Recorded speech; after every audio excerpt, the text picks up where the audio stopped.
Halo semuanya, kembali lagi di Gen Z Cyber Hub dan pada kesempatan kali ini kita akan membahas apa sih itu Trojan ya. Jadi Trojan itu adalah ibaratnya nih, itu kayak ninja yang berada di dunia maya gitu. Dia ini pura-pura jadi sesuatu yang kita mau, kayak misalnya file download kita atau aplikasi yang kita baru download gitu. Nah habis itu dia masuk ke komputer kita dan dia bikin masalah gitu. Emang dari luar nih kayak biasa aja gitu, kayak nggak ada masalah, tapi dalamnya ini harus kita curigain gitu.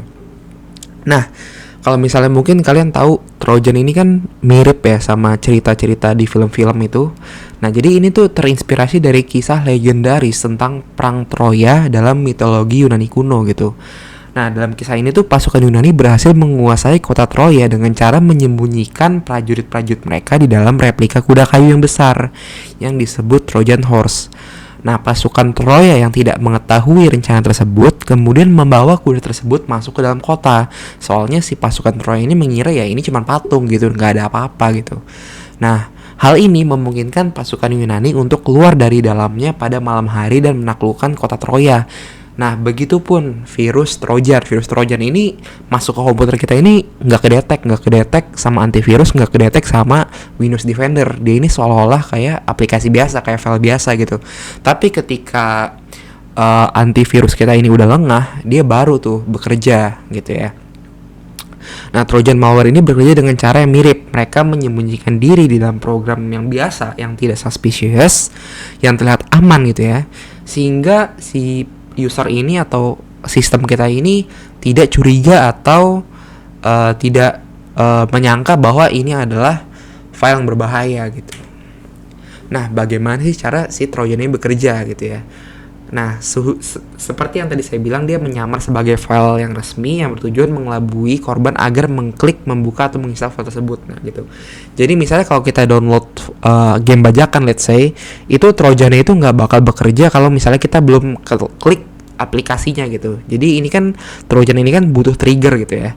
Nah, setelah itu setelah kita trigger si Trojan ini masuk ke perangkat kita, Trojan mulai menginstal malware di perangkat kita gitu ya. Dia bakal otomatis tuh menginstal malicious software. Dan dia itu bisa memata-matai kita dan menyebabkan kerusakan lain di bagian komputer gitu ya. Ini kalau misalnya kalian lihat di bagian kanan ada foto, itu user itu mendownload file yang ada Trojannya. Yang kedua, file terinstall dan karena sudah diinstal, karena sudah kita trigger, Trojannya otomatis menyerang komputer kita begitu. Nah, Trojan itu nggak cuma satu ya, nggak cuma yang bisa spy doang, tapi Trojan itu banyak jenisnya.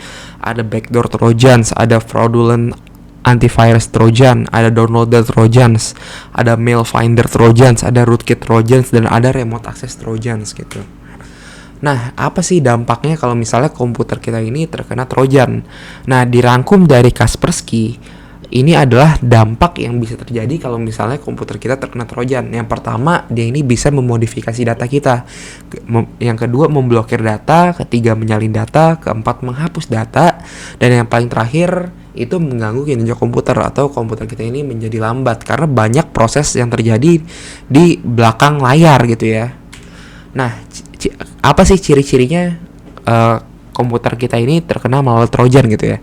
Di sini saya rangkumnya dari Avast, yaitu yang pertama, perangkat kita pasti menjadi lambat. Yang kedua, munculnya aplikasi yang tidak pernah kita download sebelumnya tiba-tiba ada gitu. Yang ketiga, perangkat lebih sering mengalami crash dan freeze karena banyaknya activity yang berada di belakang layar gitu. Yang keempat, adanya perubahan di desktop, taskbar maupun browser gitu. Kalau misalnya kalian lihat, kalian pernah gak sih download game bajakan gitu ya, terus tiba-tiba browser kalian tuh jadi gak jelas, jadi bukan Google gitu. Nah, itu salah satunya bisa jadi terkena Trojan juga gitu ya. Nah, terus banyaknya pop-up iklan yang kok pencet dikit tiba-tiba ada iklan, pencet dikit tiba-tiba ada iklan gitu. Nah, yang keenam ini ada pengalihan internet. Dan yang terakhir ini software antivirusnya tiba-tiba mati, padahal gak pernah kita matiin begitu ya. Nah, apa sih yang harus kita lakukan kalau misalnya kita terkena Trojan gitu ya? Di sini saya rangkum dari Tech Target, apabila virus Trojan sudah menginfeksi komputer kita itu harus segera putuskan komputer kita dari internet dan kita harus menghapus file yang suspicious ini menggunakan program antivirus, anti malware, atau lebih baik menginstal ulang sistem operasi. Nah, saya saranin untuk menginstal ulang sistem operasi. Karena kenapa? Karena kan kalau misalnya kita cuma menghapus file yang mencurigakan bagi kita, kan belum tentu trojannya hilang, karena ini kan menurut kita doang, ini kan asumsi kita doang gitu ya. Tapi kalau yang menginstal ulang sistem operasi itu pasti hilang trojannya. Karena apa? Karena semua file dihapus, jadi pasti hilang gitu. Oke, sekian dari saya.